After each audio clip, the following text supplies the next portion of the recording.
Let's talk about Apple products. We've got a list of 5 products here. I love Apple.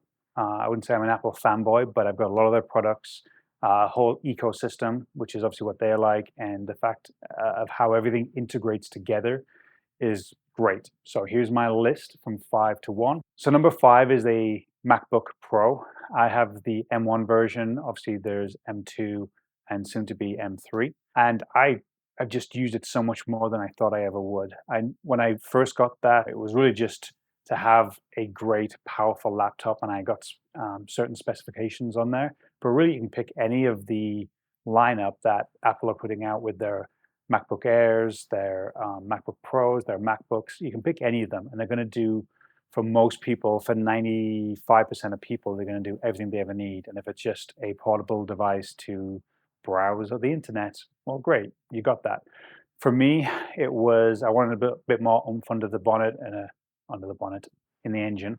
That's an English term. A little bit more oomph under the engine for certain things that I wanted to do with the computer, with a laptop. I never thought I was going to get this device and be editing videos on there. I knew it had a media encoder in and built in the chip. Never thought in a million years that I was going to be editing videos. And now that I am, and I have been for about 5, 6, 7 months now, it handles all the editing, all of the software, everything you can do within video editing process the best, right?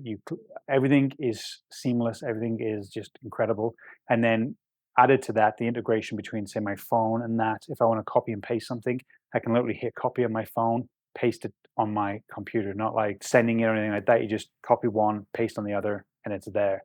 Little things like that, little integrations is just second to none. The way they put their software together along with their device is just chef's kiss. It's good. And that's my number 5, right? So that's kind of up there. Number 4 is an iPad.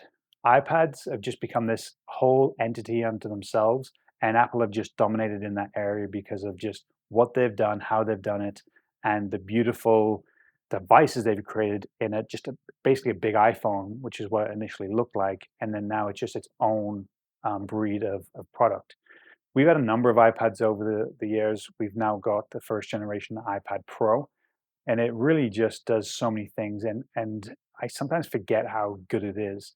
At times, we've had the keyboard folio where it was keyboard integrated, and you just attach it to the iPad magnetically, and it would just sit folded, nice little neat.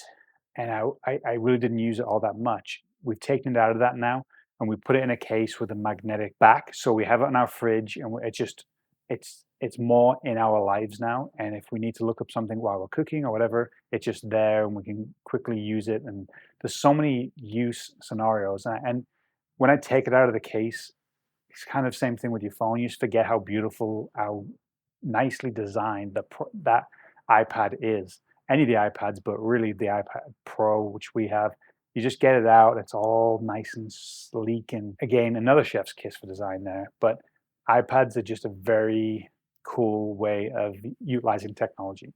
And to some degree, you could utilize an iPad instead of a computer. And then obviously, Apple have been pushing that over the years to try and get it to be more computer-esque while still keeping its functionality. Hence the keyboard folio and the other things that they've done, the software things they've done with the iPad. And it could absolutely do that. For most case scenarios, the iPad could do everything you would ever need as opposed to getting a dedicated laptop. iPad, great product, highly recommend. The next one is the one I probably couldn't live without, and that's AirPods. Same thing, I've had a couple of iterations of the AirPods. I currently have the AirPods Pro 2nd generation. Any one of them are great. I remember when the first ones came out and I was wearing them in a grocery store, and people were like, oh, what's that? What's that in your ear? They were so curious because it was such a unique looking device. And obviously they had the little long stalks on there that looked a little bit odd now that you look back on them, and people still have these things. So I'm not saying, go throw them away or whatever, because they're really good. And for what they do, the portability, the small factor of them, prior to that, we were so used to like things that would go over your ears and big things. And there was never really something small that really worked really good, but then also had a good sound to it. And I'm not an audiophile, but I've tried out some really lower end type AirPods because we got them free. I have them here, but I'm not going to show you them. And the sound coming out of that is just nowhere near what the AirPods actually give you. The features they're bringing out, the things they're adding to the AirPod all generations, second to none. It is a product I probably could not live without. Portability, sound, the little clicky thing as you open up the case, like there's just everything about that product I love and I adore, and I love what they're doing with it. And as long as they're making these small little AirPods, I think I'm going to be buying every single generation.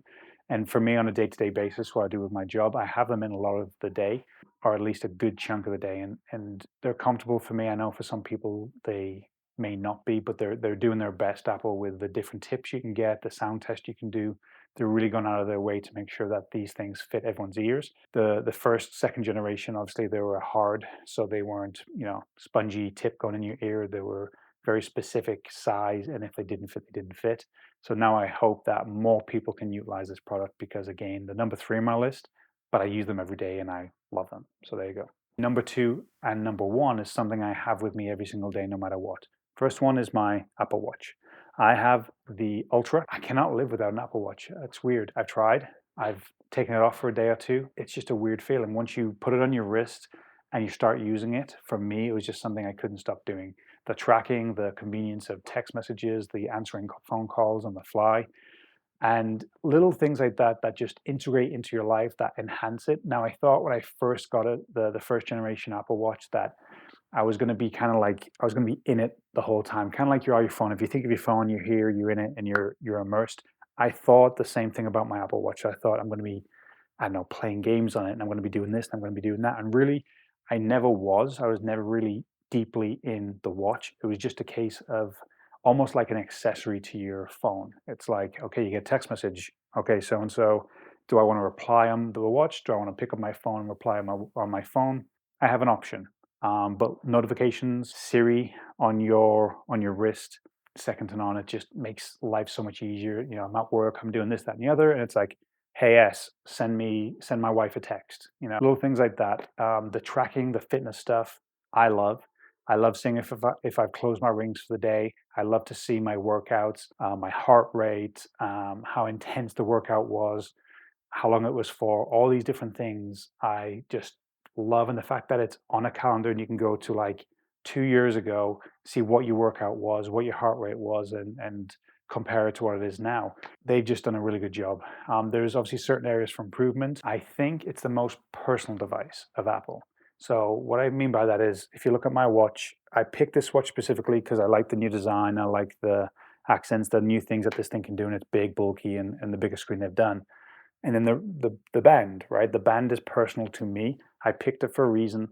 I've got a whole bunch of them, and if I'm going to work, I'll have a leather band on. If I'm working out, I'll have a sports band on. You see this on my wrist, and it's unique to me and how I like to utilize my watch, and it's going to change from what I'm doing. Whereas other devices, your phone, you're not swapping out the case every day to personalize it to what you're doing and the event or whatever. Very close attachment to me. It's on my wrist most of the time, if not all the time. I don't sleep with it, though I have done a few times just for sleep tracking. It's always on my wrist, and I always want it to be on my wrist, and I always want something like this on my wrist. Obviously, technology may progress over the years, and it might be something crazy in the future, but if it's always something like this, I'm probably always going to have an Apple Watch on my wrist. And a side note, I had the Series 4 for probably like 4 years before I got this one. This one I've had for a year or two since its release. And I got, you spend a little bit more for the Ultra, which is fine, with the idea that I'm probably going to have it for a long time. I'm not just going to get it for 1 year and then upgrade and then upgrade and upgrade. I'm probably going to have this specific device for years and years and years to come until there's really a compelling reason to get the newer version. Which for me, I was waiting a long time until I did an iteration upgrade change that was compelling enough to go from my number 4 to the Ultra. And that's where we ended up with this one. Okay, my number 1, another personal device, another device that I have with me every single day. And that's actually 3 of them of my 5. So we have the AirPods and the watch. The last one, the most obvious one, is the phone. What can you say? The Apple phone was revolutionary when it came out, is revolutionary now. You may see the upgrades year to year and have opinions on it, but really where it stands right now, with the technology they have, the things they're doing with it, the iterations year to year to year. If you go from one generation, skip 1 year and go to another, you're going to see some major changes. If you go from one year to another year to another year, it's going to be a little bit more incremental, but still significant change. I have the 14 Pro, love it. I'm very excited to see where they go with the iPhone platform, but who can live without a phone these days? And if you're going to have a device that is in your pocket, that is going with you, or your purse, that is going with you everywhere you go, I think it should be integrated well into your life, that it's not a obstacle, that it helps your life and it makes things easier. So whether it's your calendar, whether it's being connected to all your other devices in some way, shape, or form, where it just integrates very well, whether it's like iMessage or FaceTime, all these little things they've put in over the years, things that they don't really have to put in, but they're so interested in making the user experience second to none. And not to say Android doesn't do the same thing and all the different variations of an Android type phone, but Apple is obviously very cautious, curious, interested in making our user experience the best it possibly could be. The upgrading the cameras every single year, and really now, if I was to give anyone advice on starting videos and content and whatnot, you've got a phone, it's got a great camera, you can use that camera. You don't have to go and get a mirrorless camera, you don't have to get a GoPro, you don't have to get any other special thing. You can utilize a camera and basically start a potential multi-million-dollar business in a YouTube or content creation capacity, all from the palm of your hand, whether it's shooting stuff, editing it, uploading videos. iPhone can do it, many other phones can do it as well. And there's so much more that a phone can do. I talked about the watch being very personal to me because of the band and what I do with it and how I utilize it.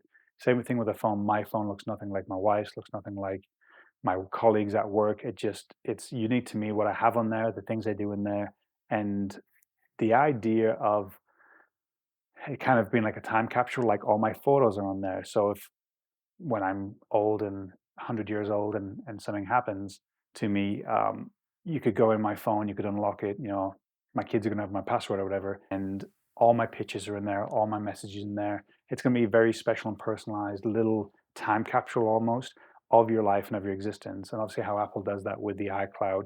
So all your pictures are saved on there. There's just very cool things that Apple are doing with their products. And I like the idea that my kids can pick this up when I'm long gone and get a piece of me. A piece of me is in my phone, right? That's how kind of personal it is. That's kind of deep for a countdown of 5 Apple products, but that's where I went with it. And I hope you enjoyed, and I hope you have a great day. Thank you.